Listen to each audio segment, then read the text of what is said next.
मैं यहाँ जेल से छूटने के बाद जब आया तो इसी मंडावली के ग्राउंड में आया। यहाँ एक ग्राउंड है और ये जो परिवार जिसकी जोड़ी की बात कर रहे थे हमारे बहुजन सिंगर मेहरा जी, इसी परिवार ने यहाँ साए की तरह मुझे इस लड़ाई को लड़ने में छांव दी और मदद की। इस परिवार का मेरे ऊपर ऋण है, मैं उसको कभी जिंदगी भर नहीं भूल सकता, क्योंकि छोटी छोटी लड़ाई लड़कर ही बड़ी लड़ाई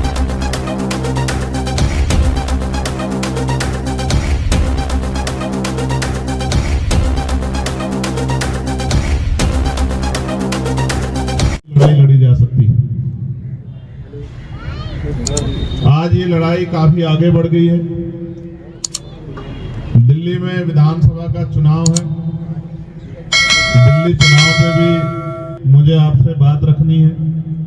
इसके बाद एक कार्यक्रम और है, उस कार्यक्रम में भी हमें पहुंचना है।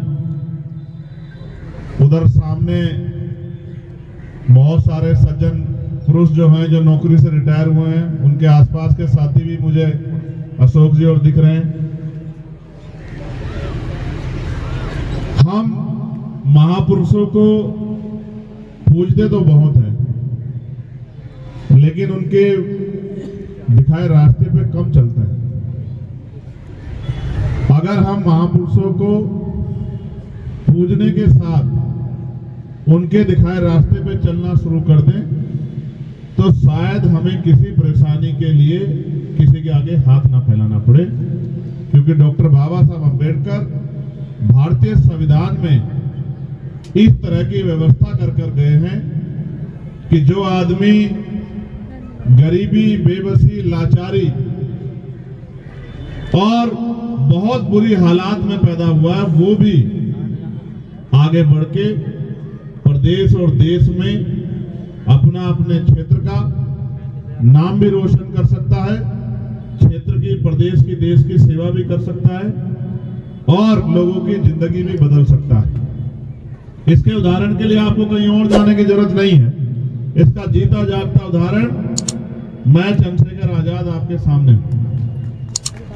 हमने दिल्ली में बहुत सारे आंदोलन किए, लड़ाइयां लड़ी, जितनी हमारी उम्र भी नहीं है उससे ज्यादा, कई गुना ज्यादा आंदोलन देश के स्तर पे हम लोगों ने किए।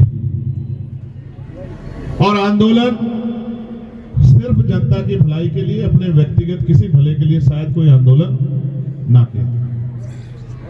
ये संघर्ष का एक पहलू, लेकिन जैसे मैंने कहा कि उदाहरण के तौर पे आप मुझे देख सकते हैं, तो उसका उदाहरण यह है कि 1 साल पहले हम लोग सड़कों पर थे,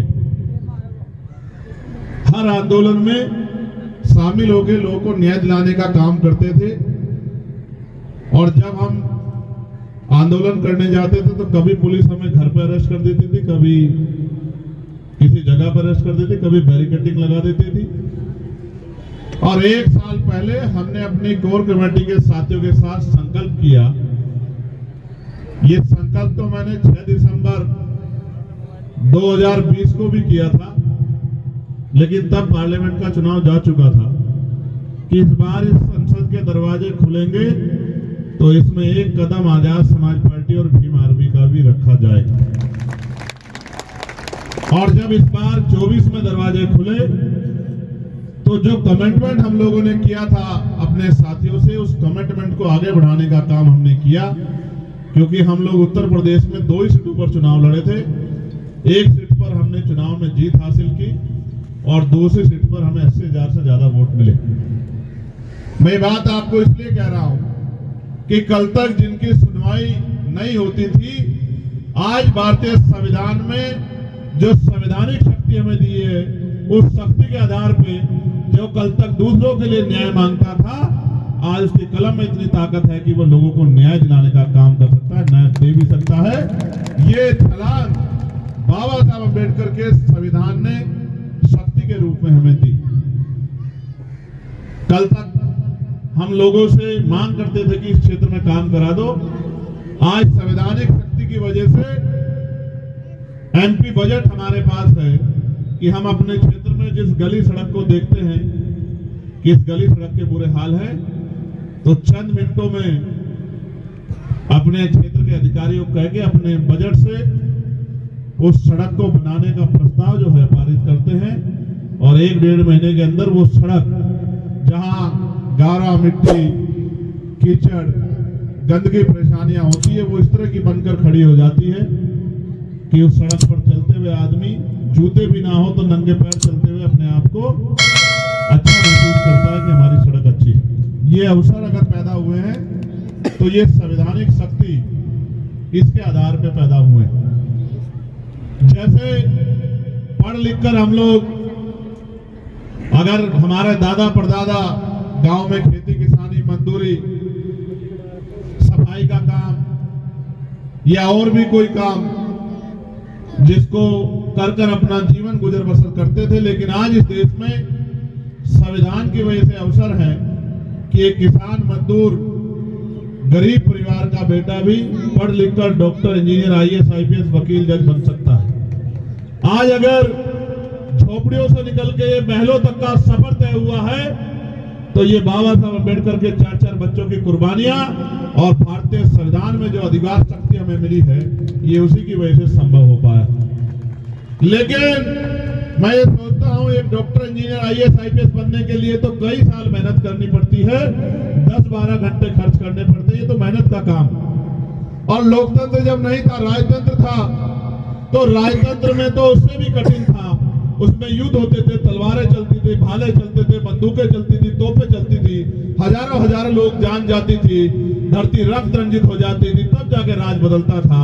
अब तो बाबा साहब अम्बेडकर के आशीर्वाद से पहले बैलेट का बटन दबा, बैलेट में मोहर लगाकर, और अब EVM का बटन दबाकर आप इस राजकाज को बदल सकते हो। कितना आसान कर दिया।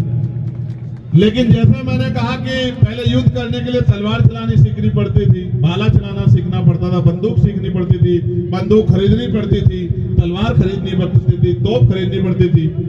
अब तो कुछ भी नहीं खरीदना, अब तो बस अपनी उंगली को इतना तैयार करना है कि जिस बटन को दबाकर हमें शक्ति मिलती है उसी बटन को दबाना, बस दूसरा बटन नहीं दबाना। इतना छोटा सा काम।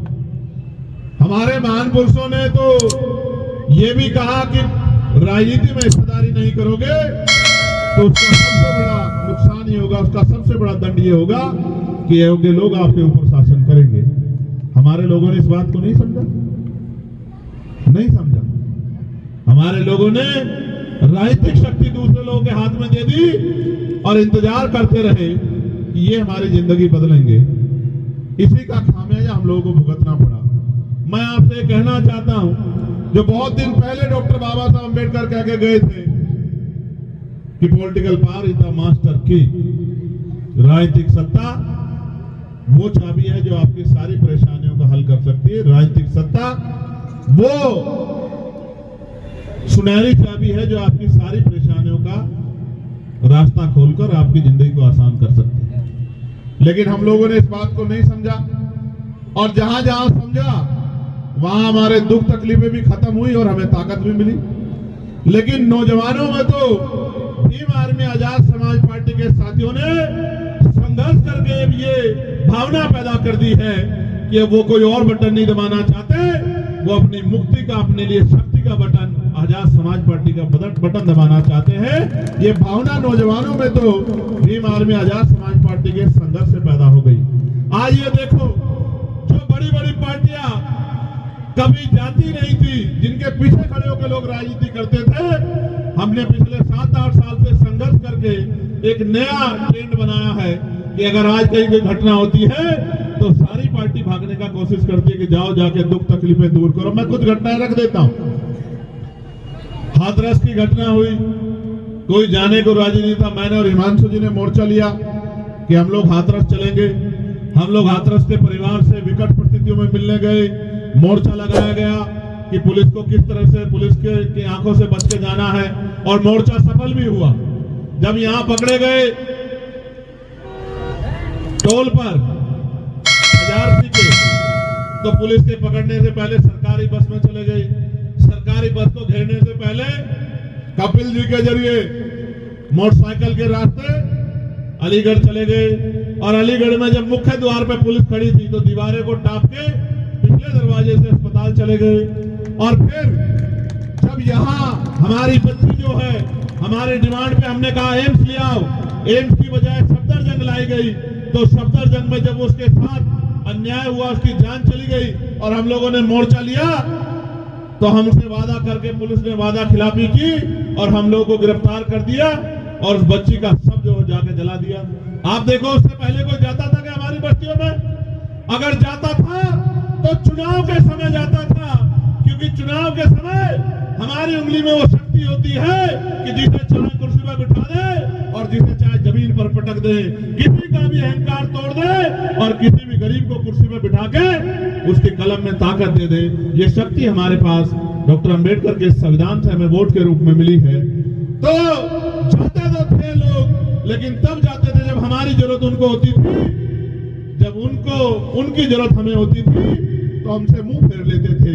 ये ट्रेंड अगर आज बदला है, चाहे संभल का मामला हो, चाहे हाथरस का मामला हो, और चाहे यही मैं नागल की गवाही देता हूं कि जब नागल में 9 साल की हमारी बच्ची पर जुल्म हुआ तो किसी की आंखों में आंसू नहीं आए। सबसे पहले हमारी टीम ने मोर्चा लिया और जब हमारी टीम ने मोर्चा ले लिया तो यहाँ के मुख्यमंत्री की भी नींद खुली। उन्होंने कहा मैं भी जाऊंगा, और कांग्रेस के एक बड़े नेता ने कहा कि मैं भी जाऊंगा।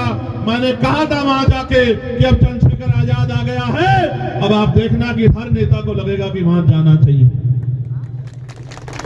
जो मीडिया भी उस घटना का नजरअंदाज कर रही थी, आपकी शक्ति के सामने मीडिया ने भी कहा कि अन्याय हुआ और उनको जेल जाना पड़ा।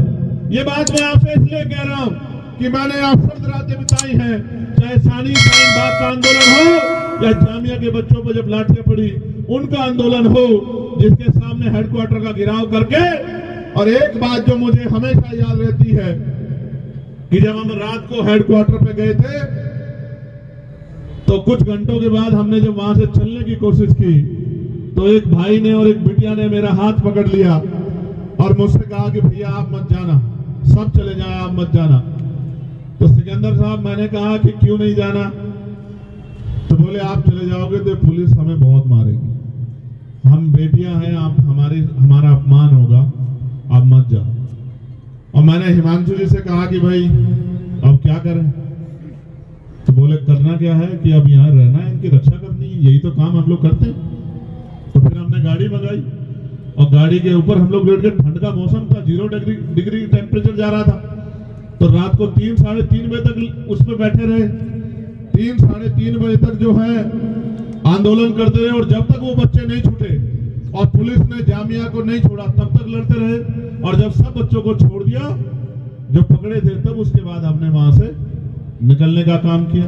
इसी दिल्ली में गुरु घर का आंदोलन हुआ, इसी दिल्ली में लाखों लोग आए, 96 लोग अरेस्ट हुए, पुलिस ने लाठियां बजाई और 66 दिन तक जेल काटनी पड़ी। और पहली बार ऐसा हुआ 2 अप्रैल 2018 के बाद कि सुप्रीम कोर्ट को अपना फैसला वापस लेना पड़ा और गुरु घर की उस जमीन को खाली करनी पड़ी, जिस जमीन को उन्होंने कह दिया था कि जमीन आपको नहीं मिलेगी। उस जमीन का भी आंदोलन लड़ा। वो हमारी गुरु घर की जमीन है, हमारे लिए वो शक्ति स्थल से कम नहीं है। हमने यहाँ जमा मस्जिद का आंदोलन भी लड़ा। सब लोग कहने लगे कि साहब छोड़ दो, पुलिस गिरफ्तार करेगी। तो मैंने कहा गिरफ्तार करेगी तो कहां ले जाएगी? जेल ही तो ले जाएगी, इसके अलावा कहां ले जाएगी? तो जेल गए, अब जेल गए, लाठियां भी खानी पड़ी। अब पुलिस सरकार की होती है। अभी हम केंद्र में हम लोग नहीं है, यहाँ की पुलिस केंद्र सरकार के अधीन है। जिस दिन हम लोग केंद्र में होंगे तो वो बेचारे हमारे हिसाब से काम करेंगे। तो बहुत नुकसान उठाना पड़ा, जेलें काटनी पड़ी निर्दोष होते हुए। पुलिस से कोर्ट ने पूछा कि बताओ चंद्रशेखर का अपराध क्या है? वो तो वकील आदमी है। तो उन्होंने कहा साहब इन्होंने भड़काऊ भाषण दिया। कि भड़काऊ भाषण क्या था, दिखाओ। अब क्या कहा था? कुछ नहीं। मैंने वहां कहा कि प्रस्तावना संविधान की पढ़ रहे हैं कि ये संवैधानिक देश है और इसमें सभी के बराबर के अधिकार हैं, संविधान की प्रस्तावना ये कहती है। तो उन्होंने कहा साहब भड़काऊ भाषण कहा, सुनाओ। तो सुनाने कुछ था नहीं, कहा साहब रिकॉर्ड नहीं कर पाए। बोले ये दिल्ली की पुलिस है, देश की राजधानी की इतनी हाईटेक पुलिस, ये रिकॉर्ड नहीं कर पाई तो कौन रिकॉर्ड कर पाएगा। तो मैं ये बात आपको इसलिए बता रहा हूं कि जब तक हम पे शक्ति नहीं होगी तब तक हमें दूसरे की तरफ आंख उठा के देखना पड़ेगा, इंतजार करना पड़ेगा और हाथ फैलाना पड़ेगा, और वही मिलेगा जो मिलता आया है। और मिलने वाले की बात जान लो कि जब आप किसी की तरफ हाथ फैलाते हो तो वो नहीं देता जो आपको चाहिए, वो देता है जो उसकी जेब में होता है और जिसको वो आपको देना चाहता है। और मेरे शब्दों में तो सुनो, वो झूठन देता है आपको। आपकी इच्छा होती है 1 रुपए की तो वो 5 पैसे देता है, 10 पैसे देता है, आपकी भावनाओं का सम्मान नहीं रखता। लेकिन जब बाबा साहब अम्बेडकर संविधान में हमें वोट का अधिकार देके गए हैं और इस वोट की शक्ति के आधार पे राजा महाराजा बड़े नेता जिन्होंने हमारी बस्तियां नहीं देखी, जिन्होंने हमारी परेशानियां नहीं देखी, हमारे घर नहीं देखे, हमारी तकलीफें नहीं देखी, हमारा भूखा पेट नहीं देखा, हमें गटर में उतरते नहीं देखा, हमें मार खाते नहीं देखा, हमें गटर में मरते नहीं देखा, 7,000, 12,000, 11,000 पे अपने बच्चों को पालते नहीं देखा, जिन्होंने हमें हमारी रोटियों को नहीं देखा, जिन्होंने हमारे खाली बर्तनों को नहीं देखा, जिन्हें आज भी हमसे गैर बराबरी का एहसास होता है, वो भी हमारे बीच में आते हैं, हमारी माओ के पैर छूते हैं, हमारी बहनों का हाथ पकड़ के कहते हैं कि आप मेरी बहन हो, हमारे घरों में आते हैं, हमारे बीच में बैठ के खाना खाते हैं, हमारे गिलास में पानी पीते हैं। कभी कभी गिलास अपना ले आते हैं लेकिन पानी पीते हैं, बर्तन अपने ले आते हैं, खाना अपना ले आते हैं, हमारे बीच में बैठ के खाते हैं। ये साबित करने की कोशिश करते हैं कि हम आपके हितैषी हैं। लेकिन जब आप पे जुल्म होता है, जब आपके अधिकार छीनते हैं, जब आप कहते हो कि ठेका नहीं होना चाहिए, संविदा नहीं होनी चाहिए, पक्की नौकरी होनी चाहिए जो संविधान कहता है, समान काम समान वेतन होना चाहिए, तो तब वो सब लोग घर भाग जाते हैं। मैं घटना और बताता हूं। कोरोना काल में मुख्यमंत्री जी ने घोषणा की कि हर कोरोना वॉरियर को 1 करोड़ रुपए मिलेगा। क्यों भाई, यही थी ना घोषणा। एक हमारा सफाई कर्मचारी भाई जिसका जीवन खत्म हो गया, उसके परिवार के पास हम गए, हमने कहा भाई मोर्चा निकलेगा। अब मोर्चे से बड़ी डरती है सरकार, मोर्चा निकलेगा। घोषणा हुई तो सरकार के लोगों ने बुला दिया, हमने उसको वादा किया कि एक नौकरी दिलाएंगे और 1 करोड़ रुपए दिलाएंगे जो आपका अधिकार बैठता है। सरकार ने उनको नौकरी दे दी चुपचाप और 10 लाख रुपए दे दिए और उससे कहा कि चुप हो जाओ, घर में जाके बैठ जाओ। हमने इनसे कहा कि मोर्चा निकालेंगे चलो, तो बोले वो तो लड़ ही नहीं रहे। तो मैंने कहा क्यों नहीं लड़ रहे हैं? उन्होंने बताया कि ऐसा ऐसा हो गया। तो मैंने कहा बताओ कि अपना 90 लाख रुपए खो दिया उसने।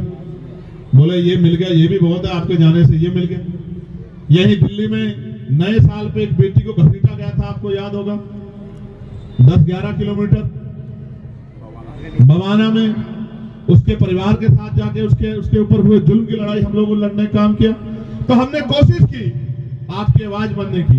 अब आप कोशिश करो हमें ताकत देने की। अगर आपने ये कोशिश कर ली, भाई सेंसर वहां खड़े हैं, मैं जिम्मेदारी से कह रहा हूं, अगर आपने ये कोशिश कर ली और अगर आपने एक मौका बड़े पैमाने पे नहीं छोटे पैमाने पे भी आजाद समाज पार्टी को दे दिया, भीम आर्मी को दे दिया, तो आप याद रखना, जब मैं अपने यहाँ चुनाव लड़ रहा था मुझसे कहते थे क्या करेगा अकेला चंद्रशेखर, तो मैंने कहा था कि डॉक्टर अंबेडकर भी अकेले थे, मानवर काशीराम साहब भी अकेले थे और चंद्रशेखर भी अकेला। एक मौका मिलने दे तो बताऊंगा पार्लियामेंट में, अगर इस नीले पटके वाले ने अपनी अलग पहचान ना बनाई तब आप कहना। और आज आप देखो कि पार्लियामेंट जब चलती है, मैं आसिया गया, इटली गया, मैंने एक संकल्प किया था पूरा करने का। हमारे धर्मगुरु हैं संत रामानंद जी महाराज जो शहीद हो गए थे, उनकी उस धरती पे जाके नमन करने का मैंने संकल्प लिया था। मैं वहां गया, वहां की बहनों माओ से मिला, सोच रहा था क्या जानती होंगी मुझे, तो बोलती है कि भाई हम अपने फोन में सनसेट टीवी देखती रहती है कि कब हमारा भाई पार्लियामेंट में हमारे लिए बोलेगा। आप ये बताओ, आप भी सुनते होंगे और बहुत सारे लोग तो ये कहते हैं कि हमने पार्लियामेंट टीवी को इसलिए यूट्यूब पे सब्सक्राइब किया कि हमारा भाई वहां बोलता है, हम उसको सुनते हैं। आप ये देखो, भोजन माता, आशा, आंगनबाड़ी, सफाई कर्मचारी, ठेके पे कर्मचारी, सरकारी कर्मचारी, दिल्ली सिविल डिफेंस वाले, कोई ऐसा पुलिस के लोग, दिल्ली पुलिस हो चाहे देश की पुलिस, उनके मॉडर्नाइजेशन की बात, होमगार्ड की, ग्राम के चौकीदार की, सब लोगों की बात, नौजवानों की बात, रोजगार की बात, महंगाई पे मार की बात, जो जनता पे पड़ रही है, सारी आवाज हमने पार्लियामेंट में उठाने का काम किया। और आज ये हालत है कि कल तक कोई जो जय भीम नहीं बोलता था, अब मैं पार्लियामेंट में जाता हूं तो ऐसा लगता है सारे जय भीम वाले हो गए, इधर वाले भी और इधर वाले भी। एक दिन तो मैं गया, अभी एक विवाद हुआ तो मैं गया तो वहां के कर्मचारी आए मेरे पास, मैं अंदर बैठा कुछ लिख रहा था, बोले आज तो आपकी पार्टी के बहुत सारे सांसद आए हैं। तो मैंने कहा कि यार अभी तो चुनाव भी नहीं हुआ, सांसद कहां से बन गए बहुत सारे? तो बोले बहुत सारे लोग नीला पटका पहन के घूम रहे हैं। तो मैंने कहा नीला पटका पहन के तो बहुत लोग आएंगे, जय भीम का नारा भी बहुत लोग लगाएंगे, लेकिन जब आपको जरूरत होगी और आपकी तरफ आंख उठेगी और आपके अधिकारों पे हमला होगा तो सिर्फ भीम आर्मी और आजाद समाज पार्टी आएगा। वही असली नीले वाला है, वही असली नीले को आगे बढ़ाने वाला है। तो मैं बस आपसे कहना चाहता हूं, अब तक आपने सबको मौका दिया, सबका हाथ पकड़ा, सबको आगे बढ़ाया, सबकी आवाज आपने सब पे भरोसा किया। एक मौका आपको हमारे इन काम करने वाले साथियों को भी देना चाहिए। और अगर आपने एक मौका इनको दे दिया, मैं आपको लिख के देता हूं कि ना फिर आपको किसी और झंडे की जरूरत पड़ेगी, ना डंडे की जरूरत पड़ेगी, ना नेता की जरूरत पड़ेगी, क्योंकि नेता मां के पेट से जन्म नहीं लेते, नेता संघर्ष से पैदा होते हैं। और भीम आर्मी ने संघर्ष करके नेता तैयार किए हैं, जिनको कल तक नकारा जाता था, आज उनको बड़े बड़े नेता फोन करके कहते हैं कि हमको अपना आशीर्वाद बना के रखना। मैं बस आपसे कहना चाहता हूं, अच्छी बात यह है कि मेरे लोकसभा क्षेत्र के भी बहुत सारे लोग जो नगीना छोड़ के आ गए, वो भी मुझे रास्ते में मिले, वो भी यहाँ रहते हैं। अब उन पे तो मुझे भरोसा है कि वो मेरा साथ छोड़ ही नहीं सकते। मैं यहाँ से नगीना के साथियों का भी धन्यवाद देता हूँ। और मैं आपसे ये भी कहना चाहता हूँ बहुत जिम्मेदारी के साथ कि सड़कों की लड़ाई हम लड़ते रहेंगे। इसका उदाहरण यह है कि 1 तारीख को हम भीमा कोरेगांव गए, 2 तारीख को परभनी में जो हिंसा हुई उन हिंसा के परिवारों से मिले, 3 तारीख को बागपत में जो जुल्म हुआ, जिस बच्चे ने पार्लियामेंट के सामने आके सुसाइड कर लिया क्योंकि उसको न्याय नहीं मिल रहा था, वहां की भाजपा सरकार कहती है हम सबके साथ सबके विकास की बात करते हैं, लेकिन जब हमारे लोगों पे जुल्म होता है तो विकास भी गायब हो जाता है और सबका साथ भी खत्म हो जाता है। उनको न्याय नहीं मिलता। 3-3 साल पार्लियामेंट के सामने आके उस बच्चे ने अपने आप को आग लगा ली और 70% जल गया और अस्पताल में उसने दम तोड़ दिया। आखिरी लाइन उसकी ये थी कि मेरा भाई मुझको न्याय दिलाएगा। तकलीफ होती है, दर्द होता है कि उतनी शक्ति नहीं है, लेकिन मैं आपसे कह रहा हूं, अभी मैं परभनी गया, वहां सोमनाथ सूर्यवंशी की पीट पीट के पुलिस ने हत्या कर दी और उसके गम में हमारे एक नेता वो गाड़े साहब उस दुनिया में नहीं रहे, महिलाओं को पीटा, नौजवानों को पीटा, बहनों को पीटा, घर में घुस के बच्चियों को पीटा सरकार के इशारे पे। तो हमने कहा 17 से मोर्चा निकलेगा। आप शक्ति देखो किसे कहते हैं। मैंने कहा 17 से पैदल मोर्चा निकलेगा परभनी से और मुंबई मंत्रालय तक। तो कल चीफ मिनिस्टर के यहाँ से फोन पहुंच गया कि 6 तारीख को, मैं झूठ नहीं बोलता, आप पता करा लेना, 6 तारीख को दोनों परिवारों को मुख्यमंत्री ने बुलाया है कि मुख्यमंत्री जिनसे मिलना चाहते। इतनी शक्ति का निर्माण आज आपने पूरे भारत में कर लिया है कि आपकी एक आवाज पे सरकारों को सोचना पड़ता है। आप ये सोचो, ये तो तब है जब अभी संवैधानिक शक्ति उस पैमाने पे नहीं है। आप ये सोचो जितनी संवैधानिक शक्ति होगी। और उत्तर प्रदेश में तो मैं चैलेंज करके कहता हूं, जिस तरह की मेहनत उत्तर प्रदेश के साथी कर रहे हैं, 27 के चुनाव में हम वहां की सत्ता आपके चरणों में लाकर रख देंगे। इस बात का भी मैं आपको विश्वास दिलाता हूं। लेकिन मैं आपसे कहना चाहता हूं कि आपका आशीर्वाद भी हमें मिलना चाहिए। मिलना चाहिए, नहीं मिलना चाहिए? देख लो, मदद करोगे नहीं करोगे? नहीं, दोनों हाथ उठा के बताओ। नहीं, दोनों हाथ से बात नहीं बढ़ेगी। अपनी अपनी जगह पे खड़े होके बताओ मदद करोगे नहीं करोगे? अच्छा बैठ, 1 मिनट बैठ जाओ। आखिरी बात बता देता हूं, ये मेरे कान में इन्होंने कुछ कहा। आप देखो, मीडिया के साथी भी यहाँ खड़े, रिकॉर्ड कर लेना। जितनी योजनाएं सारी सरकारें चला रही हैं, दोबारा कह रहा हूं, फ्री बिजली, फ्री पानी, फ्री ये और भी कुछ टैक्सीज, उनकी सारी योजनाएं और उन योजनाओं पे भी प्लस करके, मैं किसी की योजना ना गिनाता, मैं संवैधानिक शक्ति को समझता हूं। ये जो बजट है ना जो आपके ऊपर लग रहा है, ये बजट आप ही की जेब से गया टैक्स के रूप में। आपका पैसा आपके ऊपर लगाना कोई बहुत बड़ा काम नहीं। अब तो चुनाव आएगा तो बहुत लोगों की पोल खोलने का काम करेंगे। एमसीडी वाले क्या कर रहे हैं, दिल्ली सरकार वाले क्या कर रहे हैं, बहुत लोगों की बात बताएंगे आपको। लेकिन आप ये सोचो, जितना ये आपको आज कह रहे हैं कि हम देंगे और दे रहे हैं, मैं इससे 4 गुने की गारंटी देता हूं, क्योंकि हमें कोई पैसा घर नहीं लगाना, अपने घर में नहीं लगाना, आपके लिए आपका पैसा आप ही के ऊपर लगाना है। तो जो ये दे रहे हैं, इसके 4 गुने की गारंटी मैं आपको देता हूं।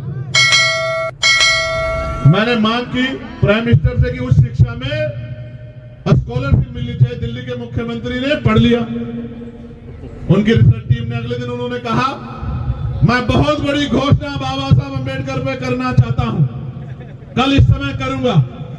हमारे साथियों ने कहा कि मुख्यमंत्री जी को घोषणा, हमने कहा हमारा चार्ट उठा लो, 12 घोषणा में से एक घोषणा उसमें से ही होगी। तो कहा बाबा साहब अम्बेडकर शिक्षा को बड़ा महत्व देते थे, तो उस शिक्षा में हम लोग स्कॉलरशिप देने का काम करेंगे। मगर अब देखो कितने तेज है, गौर से सुनो, वो अपना एडमिशन करवा ले तो उनको बाकी सारी मदद हम लोग करेंगे। भाई ये बताओ, 12वीं तक के स्कॉलरशिप देके डॉक्टर बना दोगे क्या, इंजीनियर बना दोगे क्या, वकील बना दोगे क्या, जज बना दोगे क्या, क्या बना दोगे? बेवकूफ तो बना सकते, क्योंकि हाई स्कूल इंटर तो हमारा मरा गिरा आदमी भी रूखी सूखी खा के अपने बच्चों को करा ही देता। अगर करना है इस देश में, जो बाबा साहब अम्बेडकर कहते थे आपको बिजली फ्री दे देंगे, पानी फ्री दे देंगे, रोटी अनाज दे देंगे, लेकिन आपके बच्चों को एजुकेशन नहीं देंगे, क्योंकि एजुकेशन सवाल को जन्म देती है। और जिस दिन आपके बच्चों को शिक्षा का अधिकार मिल गया और मुफ्त शिक्षा मिल गई और गुणवत्तापूर्ण शिक्षा मिल गई, आप याद रखना, आपका रास्ता कोई नहीं रोक सकता। इसका उदाहरण डॉक्टर बाबा साहब अम्बेडकर है कि ये ना चाहते हुए भी बाबा साहब अम्बेडकर संविधान सभा में भी गए और कानून मंत्री भी बने। इसलिए मैं आपको कहना चाहता हूं, मैंने पार्लियामेंट में कहा था कि समान शिक्षा पॉलिसी लागू कर दो। मैं सत्ता पक्ष को भी कह रहा हूं, विपक्ष को भी, अगर आप इतने अच्छे हो तो करो समान पॉलिसी लागू। अगर बाबा साहब समान शिक्षा पॉलिसी लागू, अगर बाबा साहब अम्बेडकर को नेता मानते हो, बाबा साहब अम्बेडकर की बात को मानते हो, समान हेल्थ पॉलिसी लागू करो कि गरीबों का इलाज भी, क्या तो सारे प्राइवेट स्कूल अस्पताल गरीबों के लिए भी खुले सबका इलाज सरकारी अस्पताल में हो और इलाज बेहतर से बेहतर होना चाहिए कि पैसे की कमी कारण किसी की जान ना जाए।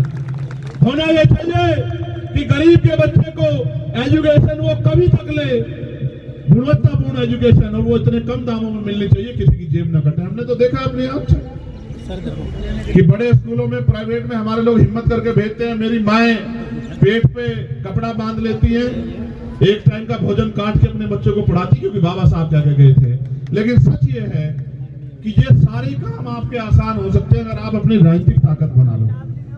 मैं ये महसूस करता हूं, आप सब कुछ सीखे बाबा साहब से, बस ये अपनी उंगली का सही प्रयोग करना नहीं सीख पाते। जो सबसे आसान काम, इस उंगली का सही प्रयोग करना सीख लो, आपके बच्चों के और आपके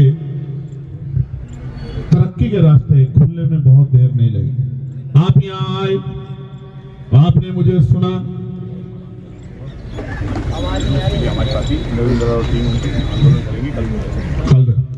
आप यहाँ आए, आपने मुझे सुना और हाथ उठा के समर्थन किया, इसके लिए मैं आपका धन्यवाद करता हूं। लेकिन मैं आपको ईमानदारी से बताऊं, अगर आप इकट्ठे हो जाओ, आप वाले नहीं, जनता से कह रहा हूं, बहुत तेज आदमी है, निशान हमारा ले गए जिससे हम लोग घर चलाते हैं, और नाम ऐसा रख लिया कि हर पार्टी में इनका लेना पड़ता है नाम, है बहुत तेज लोग हैं यहाँ।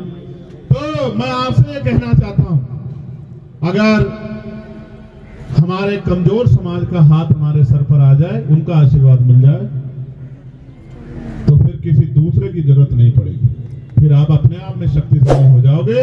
आपके किसी के दरवाजे पे जाके नेता को ढूंढने की जरूरत नहीं पड़ेगी, क्योंकि आपके ही बच्चे आगे बढ़ के नेता बन जाएंगे। और वही बाबा साहब अम्बेडकर चाहते थे कि हम किसी के आगे हाथ फैलाने वाला नहीं, हम किसी के आगे हाथ फैला के मांगने वाला नहीं, देने वाला समाज बने। हमारी कुर्सी में, हमारी कलम में ताकत होनी चाहिए।